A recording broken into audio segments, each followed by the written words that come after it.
नमस्कार, मेरा नाम डॉक्टर हर्षित अग्रवाल है। मैं एम्स दिल्ली से प्रशिक्षित ट्रॉमा सर्जन हूँ। अभी श्री राम मूर्ति स्मारक मेडिकल कॉलेज में ट्रॉमा सर्जन की पोस्ट पर हूँ। मैं आपसे एक विशेष प्रकार की चोटों के बारे में अब कुछ साझा करना चाहता हूँ, जो होती हैं थोरेसिक ट्रॉमा यानी कि चेस्ट की चोटें। इसमें कई प्रकार की चोटें हो सकती हैं, जिसमें कि पसलियों का फ्रैक्चर, फेफड़ों का फट जाना जिससे कि खून रिस जाना, या हवा का फेफड़े में इकट्ठा हो जाना, ऐसी कई प्रकार की संभावनाएं हो सकती हैं। पहले इन सारी चोटों के लिए काफ़ी कम हमारे पास साधन हुआ करते थे, जैसे कि सिर्फ एक आईसीडी यानी कि एक ट्यूब डाल के किया जाता था और मरीज़ को काफ़ी दिन तक उससे परेशान भी होना पड़ता था। लंबे समय तक रिब्स की या पसलियों के फ्रैक्चर की वजह से उसको दर्द सहना पड़ता था।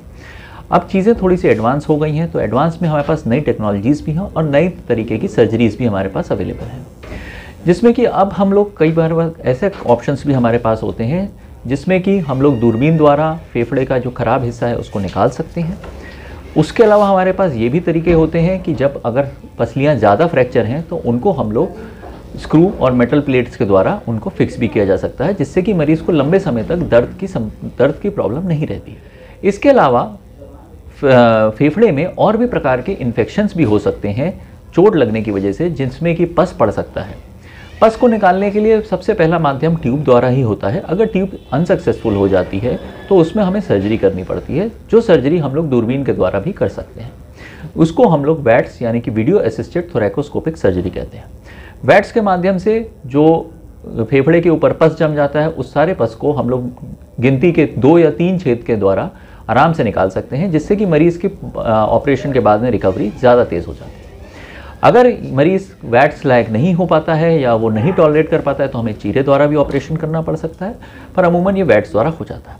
इसके अलावा अगर फेफड़े का कोई हिस्सा बुरी तरीके से क्षतिग्रस्त है, जिससे बहुत ज़्यादा हवा लीक कर रही है, तो उन केसेस में भी हम लोग दूरबीन द्वारा, जिसे हम वैट्स सर्जरी कहते हैं, उसके द्वारा हम लोग वो फेफड़े का क्षतिग्रस्त हिस्सा निकाल सकते हैं।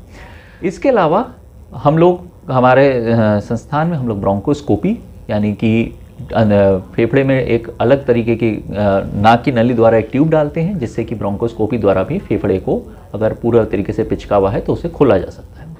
थोरेसिक ट्रॉमा से या चेस्ट ट्रॉमा से काफ़ी लोगों की मृत्यु दर काफ़ी हाई रहता है और हम इन्हीं सब केसेस को डील करने में सक्षम हैं। इसी के साथ मैं इस वीडियो को समाप्त करना चाहूँगा।